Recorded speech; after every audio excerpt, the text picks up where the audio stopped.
masjid. Menawi putri nggih boten napa areng mawon, nanging boten areng boten pikantuk ngangge wewangian, dengan menjaga diri dari fitnah, ujian. Jadi ilham yang ada pada diri kita senantiasa bertarung itu fa'alhamaha fujuraha wa taqwaha, sifat takwa ya, sifat fujur, sifat yang bengkok, sifat yang cenderung kepada kemaksiatan. Zaman rahimahullah, kalau badhe ngaturaken kalau 7 golongan yang akan mendapatkan naungan, di mana tidak ada naungan selain dari Allah. Ini tentu di alam yang sudah bukan alam dunia ya. Kita mengenal wonten pinten alam nggih, menungso menika ingkang badhe dateng. Menungso menika badhe ngalami pinten alam nggih. Sing genah sing pun kita lalui menika alam roh. Alam rahim. Barang alam rahim nggih. Roh terus rahim. Nah, terus mungkin alam barzah, alam kubur. Terakhir alam akhirat. Nah, alam akhirat itu 2 kali panas banget. Srengenge diduduke. Lah ngeten iki sing berbicara boten ilmune, imane nggih, iman. Ilmu sosok ora nyandang. Iman. Jadi orang profesor ngono oke sing ora ngandel ngoten niku. Pinter ning ora tekan. Iki sing iso maca ngoten iki iman. Ya. Jadi matahari diturunkan dosa mungkin ribuan kilometer bisa panasnya awan gitu kayak ditekan 1 kilometer kan dulu beda panasnya. Terus ketika itu orang-orang kok tangi kok kuburan itu loh. Cing aku kelambing ini buat tadi dia telanjang.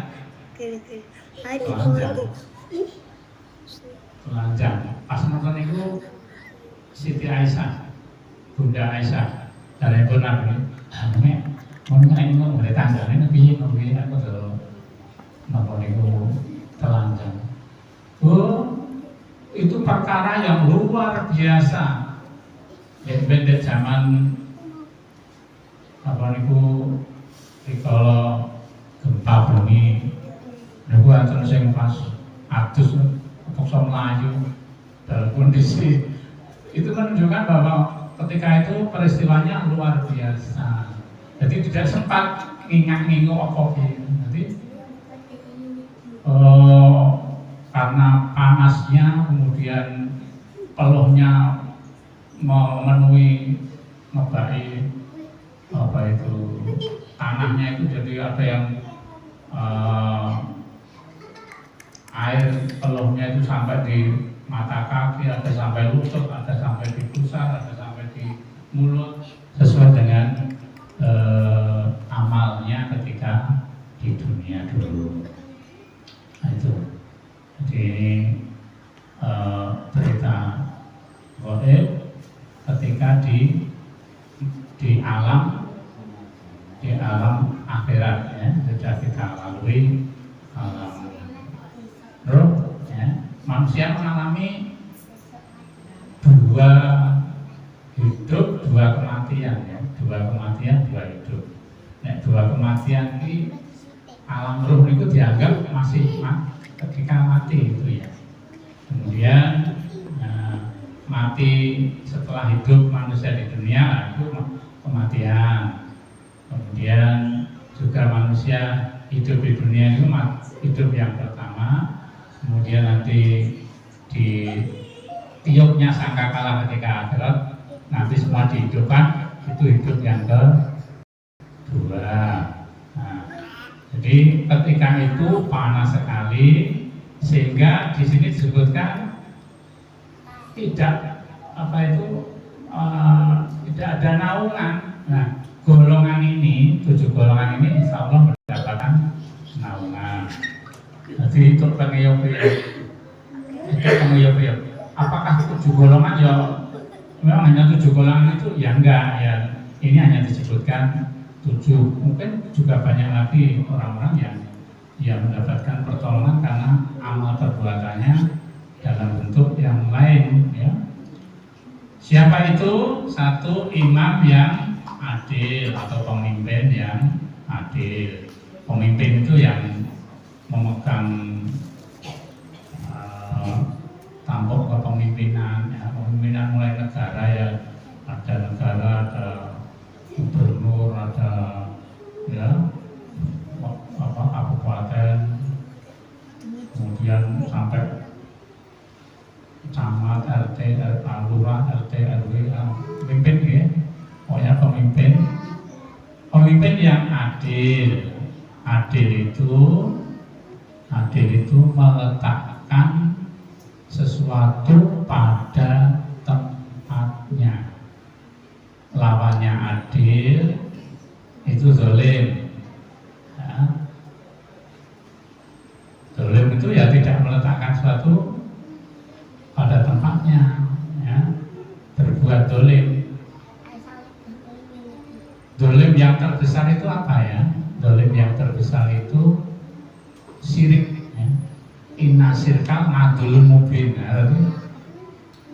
Syirik itu zalim, ya, meletakkan ini Gusti Allah yang disembah kok. Ini malah nyembah leco, nyembah kayu watu, nyembah siapa, ya, orang yang dianggap diyakini, masih meyakini hari-hari keramat, tempat-tempat keramat, ya, ataupun pusaka-pusaka keramat. Nah, itu sudah membuat kesirikan. Itu zalim yang paling besar ketika Allah binasirkan dulu. Zalim yang nyata, zalim yang besar. Nah, imam yang adil itu meletakkan sesuatu pada tempatnya, nanti mengajak kebenaran, mengajak jalan yang lurus, menunjukkan jalan yang lurus, mengajak berbuat kebaikan, ya. Nah, tidak malah merodongi berbuat kemungkaran, kemaksiatan, kebid'ahan, kesyirikan dalam bentuk apapun. Nah, tapi imam yang adil senantiasa menuntun rakyat, menuntun anak buah ke dalam jalan yang benar, jalan yang diridhoi Allah Subhanahu wa taala. Kemudian yang kedua, pemuda yang tumbuh dewasa kemudian senantiasa beribadah kepada Allah. Ini ya jarang pemuda, kecuali sekarang Bapak Ibu yang mempunyai kepedulian, anak-anak dimasukkan ke pondok.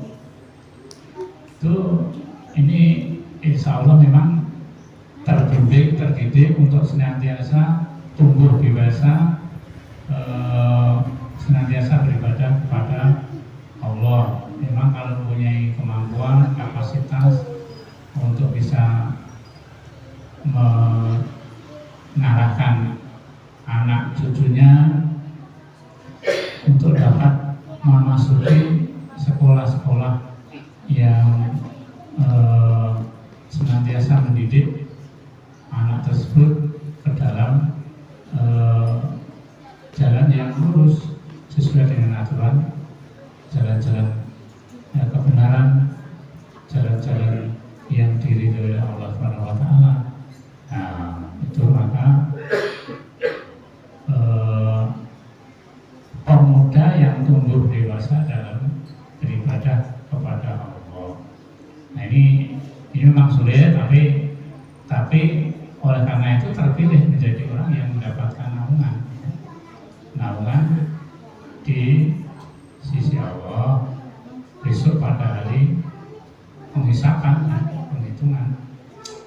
Kemudian nomor 3, seorang yang hatinya bergantung ke masjid, hatinya kemandil-mandil ke masjid.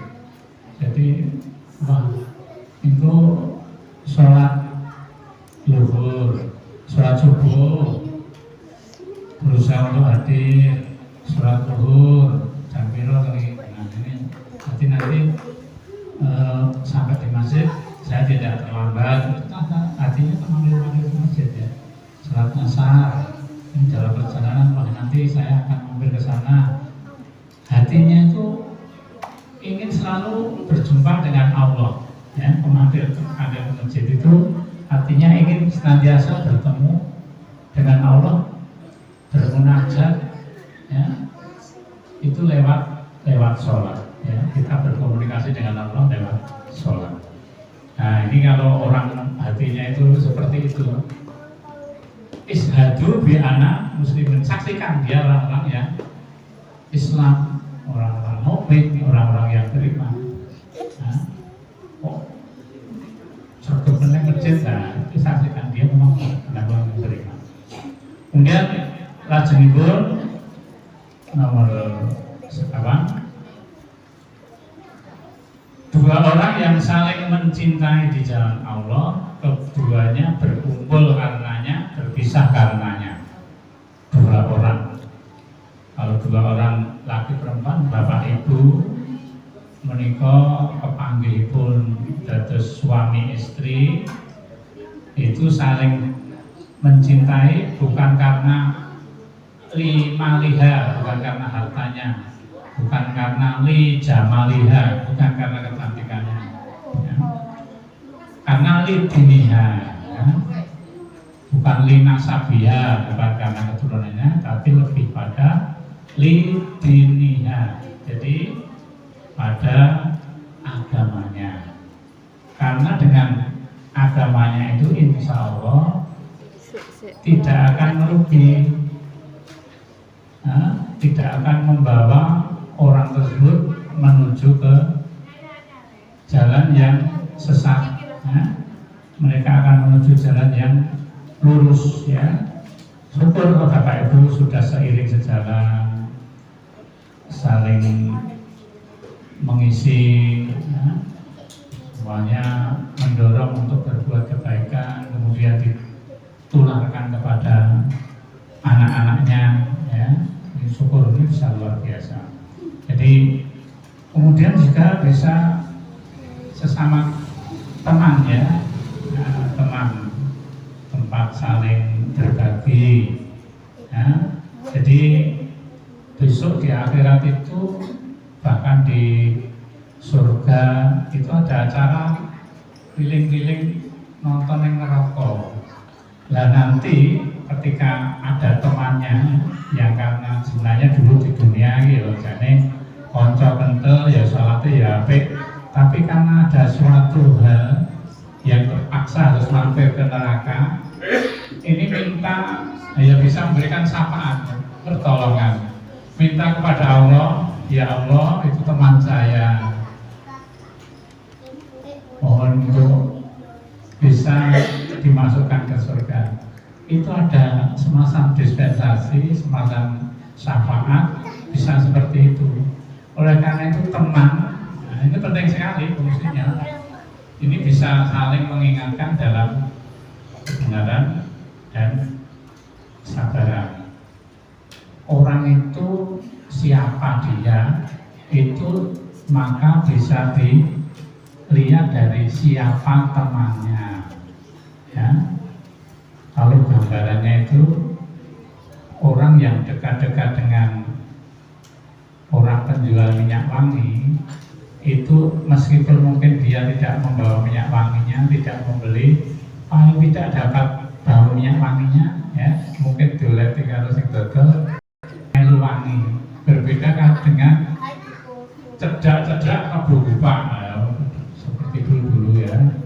Paling biasanya ojo cedak-cedak kebukupan. Kebukupan buka kalau gidik-gidik kadang kecipratan letok, wis.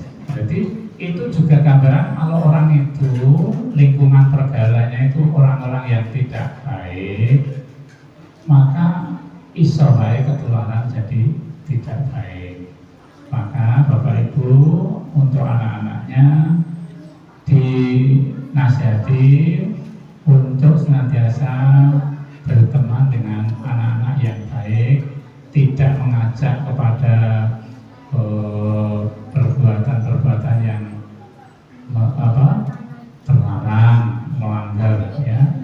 Itu mulai dari yang kecil sampai melanggar, sampai pada narkoba dan sebagainya, sampai pada judi online. Wah, itu sudah semakin parah. Oleh karena itu, maka orang yang saling mencintai di jalan Allah, keduanya berkumpul dan berpisah karena Allah, ya. Berkumpul dan berpisah juga karena Allah. Kemudian nomor 5, seorang laki-laki yang diajak melakukan perbuatan zina oleh wanita cantik, ia berkata, aku takut kepada Allah. Ini gambarannya di Quran surat Yusuf dengan Zulaiha.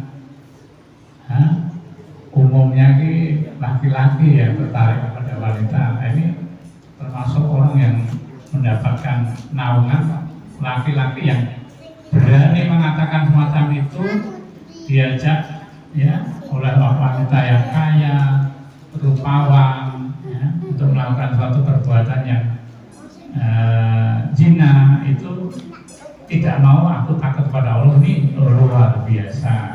Maka oleh Allah termasuk mendapatkan naungan besok di hari akhirat. Kemudian nomor 6, seorang yang bersedekah menyembunyikan, ibarat tangan kirinya tidak tahu apa yang diberikan tangan kanannya. Tangan kanan, kalau tangan kiri ya mau jane cedak banget, ibaratnya jadi ibarat apa ya, infak atau sedekah siri, ya, sedekah yang disembunyikan, orang diketok-ketoknya, orang malah dicerita-ceritakan itu, diam saja, ya, memberi itu diam saja. Tapi memang kalau untuk pendidikan, pembelajaran, tujuannya bukan untuk pamer ataupun ujub, ya bisa saja, ya, dengan terang-terangan saya membantu ini sekian agar menarik juga saudara-saudara yang lain, itu dia boleh saja.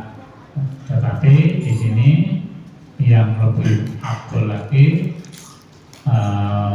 melakukan ibadah itu yang siri, yang disembunyikan, yang tidak dikabar-kabarkan. Kemudian yang terakhir,